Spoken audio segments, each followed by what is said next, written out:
Hey everyone.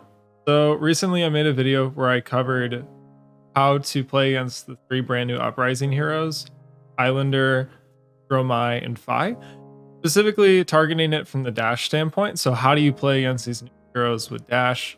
Which versions of dash are more favored than others? So I wanted to kind of turn this into a little mini series. So we're going to start today looking at one of a few games in a Dromai. Now, I have multiple that I'll eventually review through. I'm just kind of in the backlogs here. But this is a game into Dromai, and we're playing the boost version of Dash. So we're going to be focusing mostly on an aggro redline sort of variant of Dash. I do have a list for this. You can find this in the description. But going into this matchup, we're kind of more concerned about pressuring their life total before they can effectively set up dragons. Now, I talked about that in the video where I mentioned that in order to establish this board state, Dromai has to actually take damage to set up the dragons, and while the dragons are really big threats if you leave them on the table, it's normally not the wisest decision to leave these be.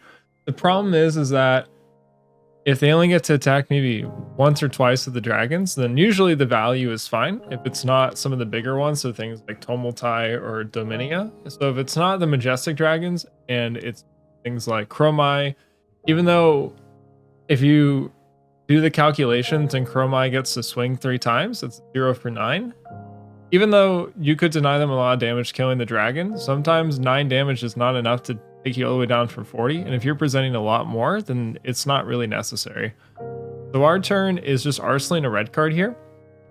We're on the play, and so we're just going to filter some cards to the bottom of the deck. And more importantly, we want to hold on to what could probably be a strong hand because we're probably not going to be blocking the Dromai's first turn. And so we actually arsenal a blue. I don't really know if that was correct or not. I think it's probably better to arsenal the red zipper hit, so then you have it. I can't remember if that was actually a mistake on our part or not. I think it was. I think we forgot that we wanted to arsenal the red zipper because we did that originally and then we reset the table. I think I actually swapped the card here. We'll see what happens. Because it makes no sense to have that in arsenal, right? So the reason why is you arsenal the red card, but you can still hold on to a blue because you're probably going to need resources here. So the Dromai player comes in with Sleeping Blow, which, you know, is this a 1 for 3? It doesn't really prevent any, like, it doesn't present any threat. The only threat there is simply to make the Ash. After that, they come with Command and Conquer. They have no arsenal here, and we're actually fine just filtering out a card with a Crown of Providence. That card is incredibly strong. It means that the next Command and Conquer is, you know, going to be more effective against us because we have that. But we're fine using it to pivot into just more of a high octane focus turn. Some other lines could also include using Spark of Genius to tutor for Teklo Pounder, arsenaling either Red Throttle or High Octane and passing. The Dromai player has no board state currently, and so we could actually set up a massive tempo turn on the following play. But it seems like what we're probably going to be doing is just coming in with some damage and then probably just playing Spark of Genius for 0. I think we're actually considering if we want to get second Pounder here or not. I think that we are, which is definitely the correct decision. And now we get to Arsenal High Octane. So we actually get to do both in one turn, which is probably the best case scenario here. The Dromai player obviously takes the damage because they want to set up the board state. Now, it should be worth keeping in mind that I have actually seen some Dromai lists that are more defensive. They run Stink Below, Fate Foreseen, Oasis Respite. And it seems like they just want to block with the invocations and play a really grindy game where they set up a really sweet pitch deck.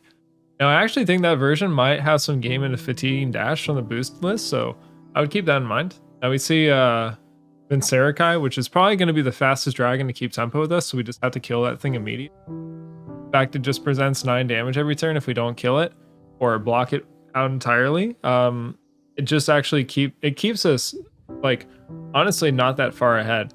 It's a really good card to race no block aggro deck, so kill that thing with a payload when we have the chance. Maybe we could have taken the damage this turn and killed it with a shot, but I think it's probably for the best. Now we get this hand, which is just super bizarre. It's pretty tough to figure out what to do with this. And so they attack. We obviously are going to pop, but the problem is now we don't really have a hand to come back with either. But we obviously want to sit on the cards as well. And so now I'm just considering just filtering to pistol. But I'm going to dig here, hoping to find something. We don't really find anything. And so there's a couple options. So we just decide to just kill Kyloria, the pistol shot, which is definitely the correct play. And we arsenal the throttle because it's probably the best card in arsenal here. And we want to keep the power 6s in our hand to be able to kill the dragons.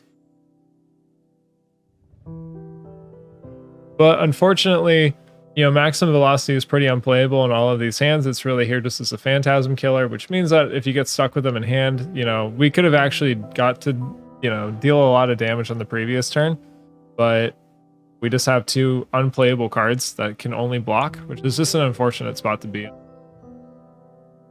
But if you'll see what I'm saying, like the Dromai player is like pretty far behind right now, just because they've taken so much damage to set up these small board states. And if we have Phantasm Poppers and we're able to, you know, consistently keep things off the table, usually with the pistol shot at the end of the chain or an attack in the middle, if we are worried about losing in terms of board state, you can normally keep things pretty clear if you want to. And so here I'm just showing how bad that hand was, where it was just 4 reds. Because I think my opponent was kind of confused as to, you know, why I wasn't doing anything, but it was just because literally that hand is unplayable. Like, nothing we can.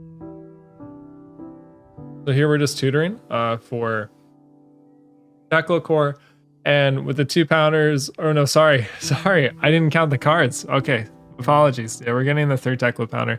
So at this point, the game's pretty much a wrap, unless if they present a really crazy threat. Especially looking at that perfect hand there, where we can play red throttle, red zipper hit, and 0 to 60, all of that 1 blue in our hand. This is the exact spot you want to be in. We break Goliath Gauntlet here, then red throttle does 14 damage. So red throttle does 14, zipper hit does 5, it's 19 damage, and then 0 to 60, so that's 23 damage. So that's literally lethal on the board right here with just the state that we're at. And so this is the part of the game that I kind of talked about in that previous video, where you just get to start ignoring dragons. Like, there's no reason if we're going to have more than enough relief next turn to really be concerned about clearing things off the table. The Dromai player is probably going to have to block down to maybe 1 or 2 cards. And so, yeah, with that current board state, we may be taking another like 10 on the following turn, but, you know, then they're even lower, which means that the game's probably, you know, wrapped. Exactly that line. Throttle for 14. Triggers all 3 pounders, so it gets +6, so that's up to 12, and then +2 from the Goliath Gauntlet. Now, maybe we could save the Goliath Gauntlet for a following turn, but I think I just want to use this as the big tempo swing, just use the turn where we just sort of break through the defenses of our opponent and just really go for it. However, our opponent still does have Flamescale Furnace, still has another block left on Skull Cap, so it's not likely that we're going to get their entire hand this turn, but we'll get pretty close to it. And we're resetting the chain here to use Foundry Heart. The main reason for this is to get a counter on Pistol, or possibly to play a card in Arsenal. Looks like we are just going to use the throttle here from Arsenal for 5. Save the zipper hit. I mean, this is pretty cost efficient, right? Because then we can play, it's the same amount of damage, but then we get the red zipper hit in Arsenal, which only costs 1, which then requires less resources from us on the following turn. So it's a pretty good spot to be in. And I think I'd rather have a red zipper hit in Arsenal as opposed to yellow throttle, obviously, in terms of the following turn. We're maximizing resources on this turn, so we don't have to, you know, play as tight on the following one. Get exactly what we expected.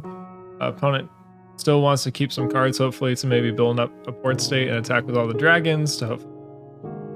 Now, part of that was also because ratio-wise, we've gone through most of our Phantasm killers and we got very lucky. And I think this is the last one in the deck in terms of stuff we played or pitch stacked.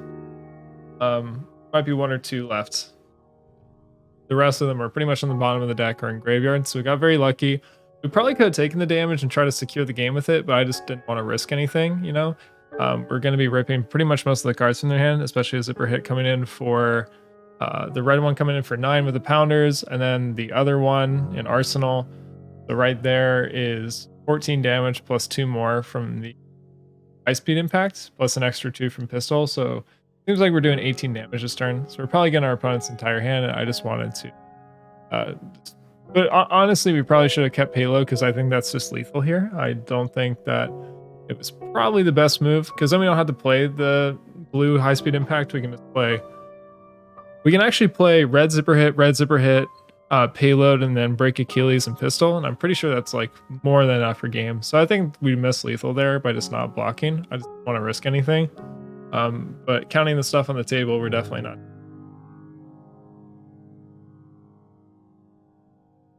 See a block for 5, and then we get to take our opponent down to 1 with one more, counter left on Pounder is probably game, but we'll see. And we draw a high octane here, and red 0 to 60, so it's definitely over for our opponent. And red high speed impact, because assuming they're not playing D-reacts, both cards in our hand require at least 2. Even if we only had a 3-card hand and we didn't have high octane, that's still more than enough for lethal, because you can pay 1 for high speed impact, 0 for 0 to 60, and then pistol twice with Achilles. So either way, opponent's dead.